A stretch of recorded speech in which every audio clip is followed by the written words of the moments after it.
In this series, lowimpact.org talks with people working to build a mutually owned, democratic, decentralised economy that builds community and doesn't destroy nature.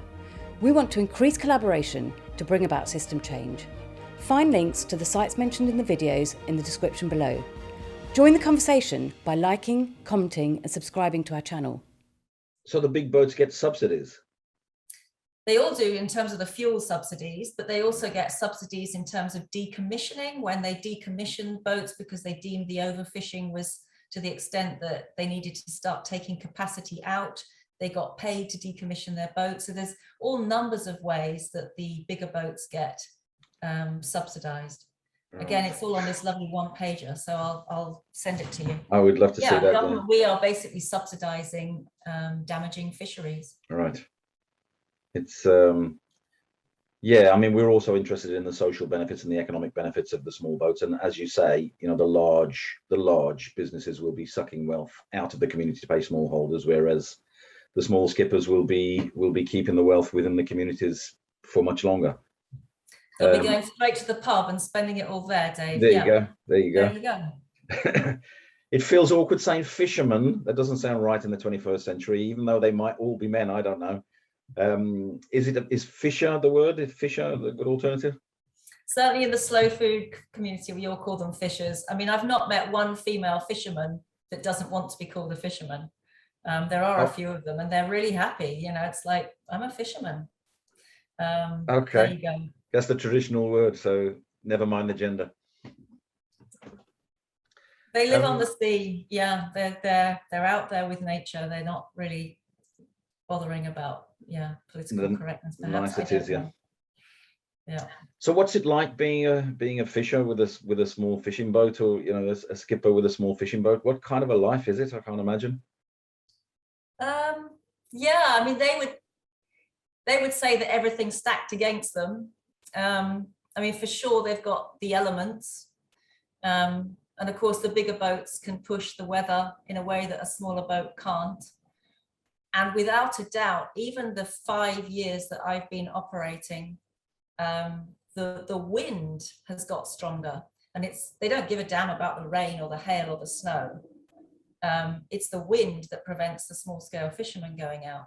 And even in the small time I've been working on the fish quay in Plymouth, you've seen the intensity and the frequency of storms just incrementally growing year on year. In 5 years, it's extraordinary.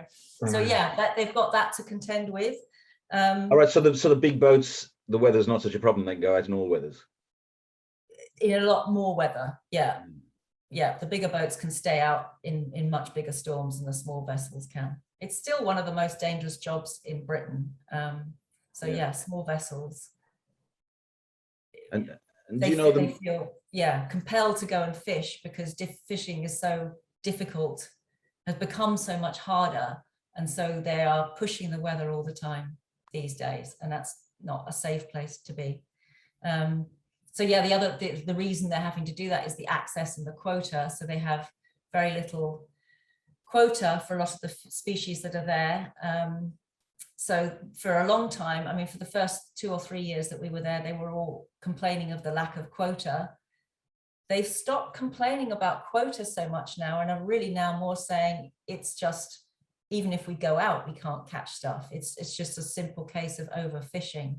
Now that might be that the bigger boats have simply come in and hoovered everything up. And certainly post-Brexit, we're seeing even more of that, where the bigger boats are being displaced from Norway and Scotland, and they're coming along the 612 nautical mile limit in the south and hoovering fish stocks up before they even get a chance to come inshore.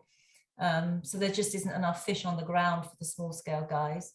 And then I suppose the other thing is, they've had to diversify. So for example, they might just have said, well, we'll do cuttlefish, potted cuttlefish from April to August, and then we'll re-gear our boats and we'll do herring from September through to March.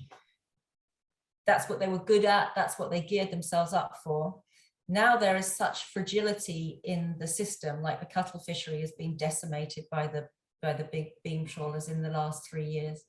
They simply can't rely on that fishery. So they've had to become more adept at diversifying the gear that they use and trying different methods and trying different areas and trying different species. So they've just had to really up their game. And while that's not good for the fisher, it's certainly probably not very good for the environment either. So it's a double whammy of it being a great shame. So yeah, it's they will always say they're at the wrong end of the deal, and I suppose, you know, you've touched on biggest to saying they're difficult to monitor, and I think that's part of the problem. They are such a disparate group of people. Even within the small scale fishing community, you get 10 of them in the room and they wouldn't agree with one another, let alone government or bigger fishing vessels. Right. So how do you represent them? How do you create a market mechanism for them to get their fish to ethical consumers? It's hard work. That is what we aim to do, but it's not without its immediate problems. Yeah. And I guess you know a lot of them personally. Certainly the ones that land directly to us, absolutely. Yeah. I don't know.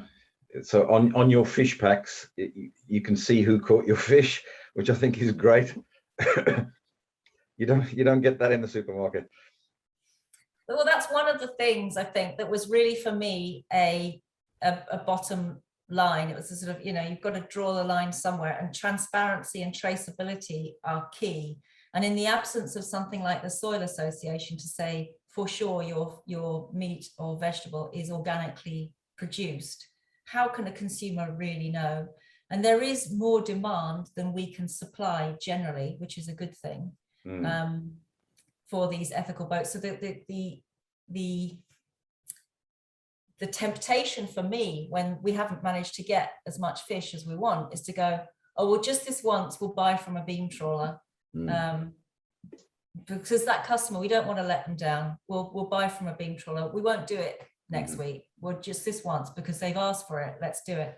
And that's what the market builds itself to, you know, fulfilling demand, because it's a sale as well. Of course, it's an economic benefit to do that.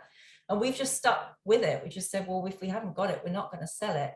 But we've also broken the mold in that we freeze fish. Did you notice that a lot of them had been previously frozen? Did that matter to you? Well, I mean, it's down to necessity, isn't it? It is, Dave. You know, the small boats with the winds, they simply can't get out a lot of days in a row. And if you want high quality fish that hasn't been hanging around on a fish quay for maybe 2 weeks, I see my neighbors selling fish that's been in their fridge for 2 weeks. If you haven't sold it within the day we've got it, we blast freeze it and it sits in our freezer. So not only does this guarantee supply in days when the fishing is bad for the weather, it also locks in the quality. But a lot of people, of course, associate frozen with inferior, frozen with lack of quality. So that's been a bit of a battle of the marketing as well, trying to impress people with the quality of the fish and knowing that it's been previously frozen. A lot of people don't believe that you can refreeze, for example. They think that there's some kind of health and safety aspect to it, but absolutely not. You can refreeze a previously frozen fish. So that's not, as long as it's done within the time of its use by date. So yeah, that's a battle as well, I think, for the small scale guys. But the small scale guys, I think the biggest thing for them, they'll go out there, they'll see these massive super trawlers from Holland and Scotland and sitting on the 6 nautical mile limit, hoovering up fish. And their instinct would be, well, I've got enough fish, let me go home now. But when you've got this massive thing, it's like, well, if I don't fish it, that massive trawler from Holland or Scotland or wherever are going to have it. So there's no point me coming back tomorrow. It won't be here. So I'll just catch as much as I can now. And for a lot of them, that's actually not their instinct. They do it for a lifestyle choice. They need to make a profit, but it can be enough to sustain them and their family. But this tragedy of the commons is really a problem in fishing. If I don't catch it, Joe Blog foreigner. Well, it's not really a commons, is it? It's a sort of, you know, commons suggests equality of some sort, and that's not equality. It's just that's David versus Goliath, isn't it?